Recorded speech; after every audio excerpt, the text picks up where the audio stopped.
sila natatakot? Hindi naman sila may-ari ng pwesto na yan. Pag-aari yan ng taong bayan. In fact, empleyado lang kami ng taong bayan. At ang kontrata namin ay 3 years.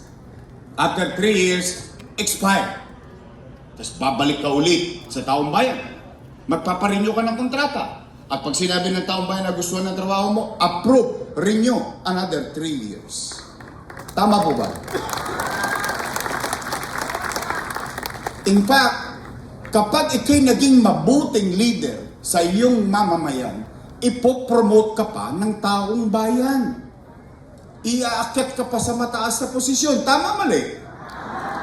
Oh. Katulad sa akin, tingnan po ninyo. Nag-umpisa ko 23 anyos. Oh. Konsehal. 9 years. Finish or not finish, pass your paper. Oh. Anong ginawa ninyo sa akin? Ginawa ninyo akong vice mayor. Finish or not finish, pass your paper. Then ginawa ninyo akong mayor. Eh sila yung natatakot. Nagagalit. Ang katotohanan din ng buhay, ang leader, kapag siya ay episyente, mabisa, magaling, kahit hindi na siya makita ng taong bayan, iboboto siya ulit ng taong bayan. Tama po ba? Nagagalit. Pati yung congressman yung Chihuahua. Oh, ako naman, bakit sila natataranta? Bakit natin pinangungunahan yung magiging desisyon ng taong bayan? Huwag kayo silang mahiyang humarap sa tao dahil sila naman ang nakaupo, sila ang mag-report sa taong bayan kung ano ang ginawa nila sa kanilang nasasakupan. E tingnan po ninyo, bakit naman po ako hindi magtatampo? Bakit naman po ako hindi magdaramdam? Eh ang buong akala ko, hindi ko alam kung akala nyo rin to. Kung ano yung nasimulan natin, itutuloy na lang nila. Eh mamukat-mukat mo, tatatlong taong pala ko na wala, binago-bago na nila. Iniba-iba na nila. Partikular ha, senior citizen. O, tingnan natin ha, Nay. Tay, kung binago ba nila? Nay, Tay, di ho ba tayo ay may pensyon na sinimulan natin? Buwan-buwan. At ang bigayan ay araw ng payout ay every quarter. Tama, mali? Nay, Tay, mga lolo't lola ko, totoo ba na kapag wala ka sa araw ng payout, forfeited na yung pension mo? Mali yun. Alalahanin natin ha, Nay, Tay, wala pa naman kayong Alzheimer's, no? Wala pa naman. Eh kasi yung iba dito parang inabot pa si Mayor Lacson. Bilyegas na lang, sige. Inabot din. Hindi, alalahanin lang natin. Ang ibig ko sabihin, sa dinami-dami na nagdaang mayor sa lungsod ng Maynila, for the first time, the people of Manila, kayo, bumoto ng batang mayor.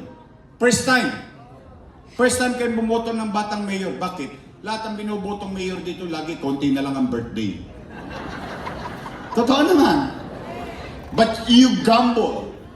Sumugal kayo sa isang batang mayor. At yung batang mayor na yon nakapag-isip ng programa para sa mayaman, sa middle class, sa mahirap, sa may sakit o wala. Botante o hindi, pantay-pantay may pensyon ang senior citizen sa lungsod ng Maynila. Tama ba? First time? Okay. Now, anong sabi ko? Nay, Tay, pumanatag kayo. Kapag hindi mo nakuha yung first quarter, pagdating ng second quarter, doble ka. Nay, Tay, pumanatag kayo. Pag hindi mo nakuha yung first quarter, second quarter, pagdating ng third quarter, triple ka. Tama, mali? Ano pa sabi ko noon? Mga lolo ko, Kasi nag-aalala yung mga matatanda. Minsan may sakit sila, wala sila. Minsan nasa bakasyon, wala sila. O ano sabi ko? Nay, tay, pag hindi mo nakuha yung January hanggang Nobyembre, pagdating ng Disyembre, maglulubi-lubi tayo. Lubi-lubi. Enero, Pebrero, Marso, Abril, Mayo, Junio, Julio, Agosto. Hey!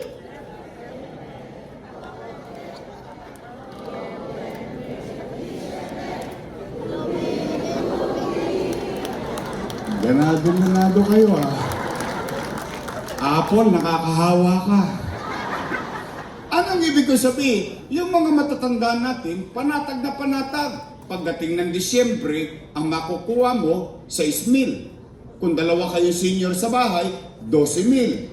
Kung tatlo kayong senior na sa bahay, 18,000. Wala siyang takot. Ngayon, anong nangyayari sa mga matatanda? Nangangamba. Hindi naman niya alam kung anong araw ng payout. Hindi naman niya din mahulaan. Di takot. Alam mo naman ng mga matatanda, malalapot ang dugo niya.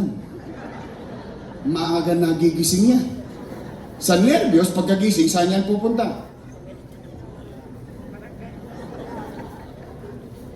Chairman ng balita. Alaos pa, Nay. Sa uwi.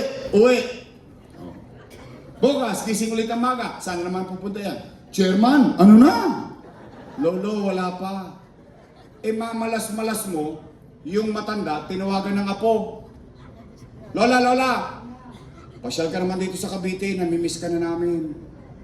Lolo, pasyal ka naman dito sa Bulacan, namimiss ka na namin. Pobreng matanda, tinawagan ng apo, walang nagawa, nagbakasyon. 2 days after, balik ng Roqueta. Chairman, ano na? Naku, Nay, nagkabigayan kahapon, wala ka.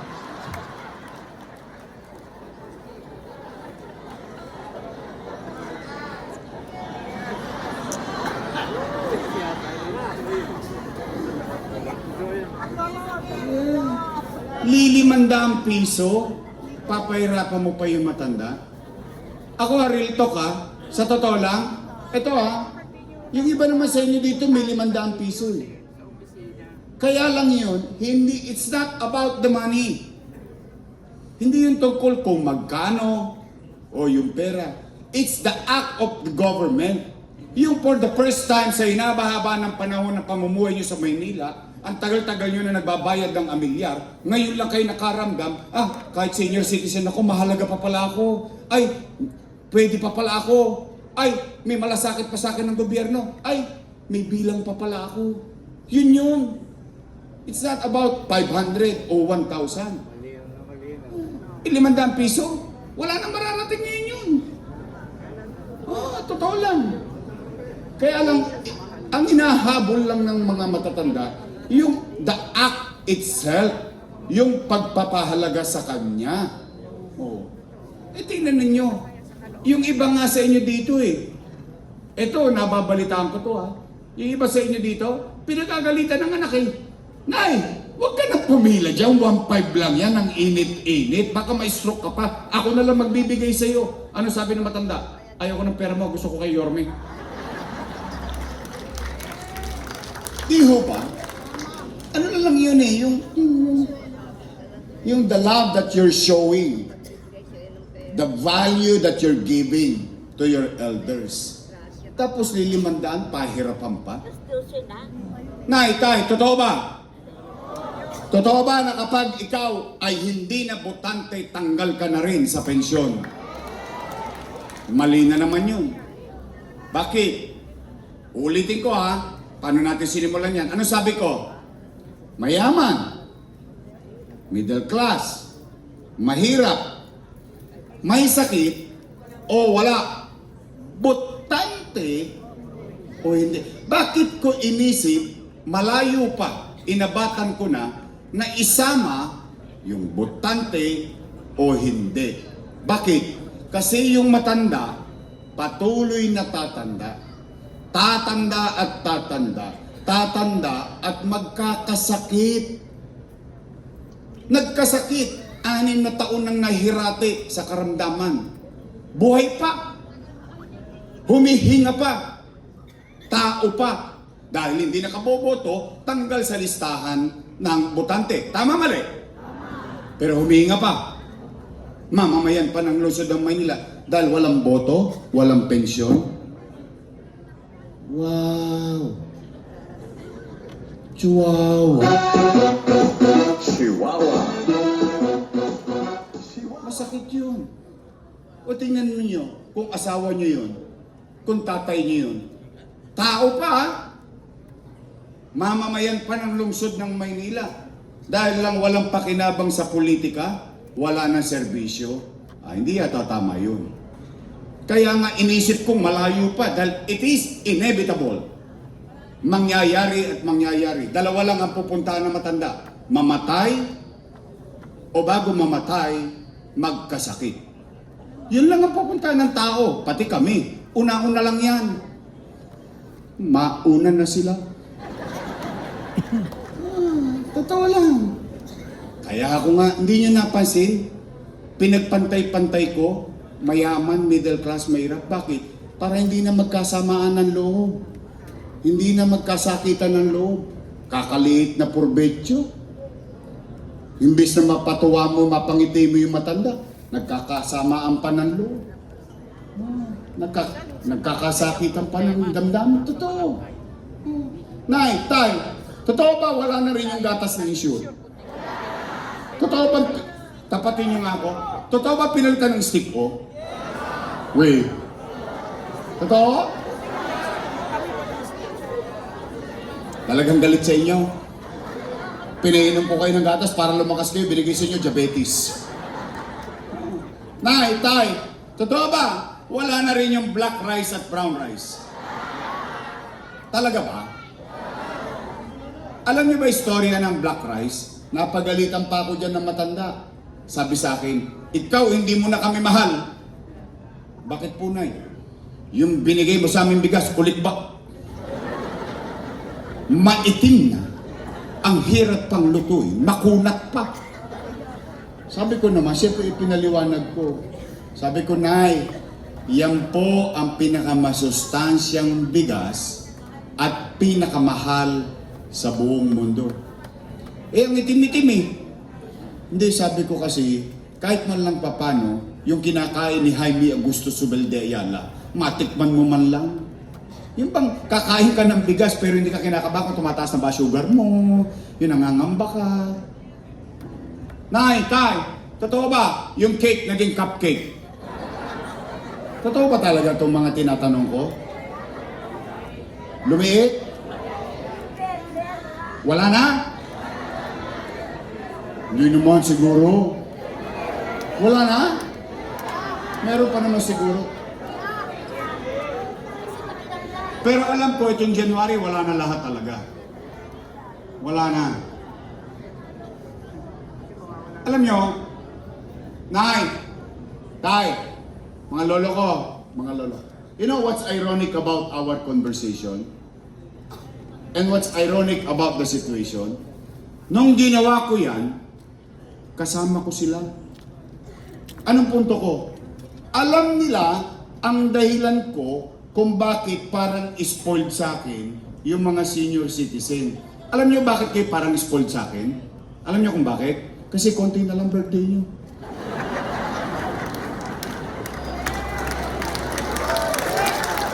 Nagising kayo, no?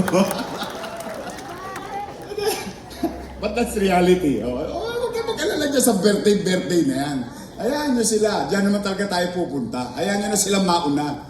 Hindi, but kidding aside, alam mo yung ikaw yung bata sa loob ng bahay, yung gusto mong bigyan ng ngiti yung matanda, yung maparamdam mo sa kanyang mahalaga pa siya, yung maparamdam mo sa kanyang importante pa siya, yun ang konsepto ng mga programang yun sa senior citizen dito sa Maynila. Kakakarampot na porbetsyo, pinahirapan mo pa. Pero kung makagasta sila ng milyon-milyon sa Sumba, linggo-linggo sa Roas Boulevard. Kung makapagpasong show sila sa City Hall, milyon-milyon ang gastos. Pero pagdating sa matanda, pahirap pa, pawala pa. Parang namumutla kayo.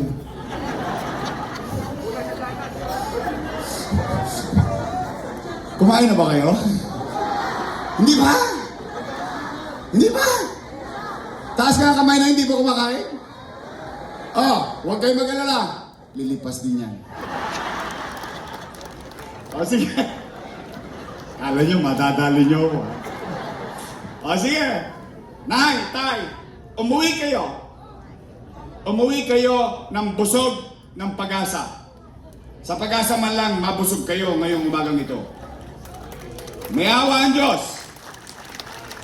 Sa tulong nyo, nakabalik tayo. Ibabalik ko ang lahat ng nawala sa senior citizen.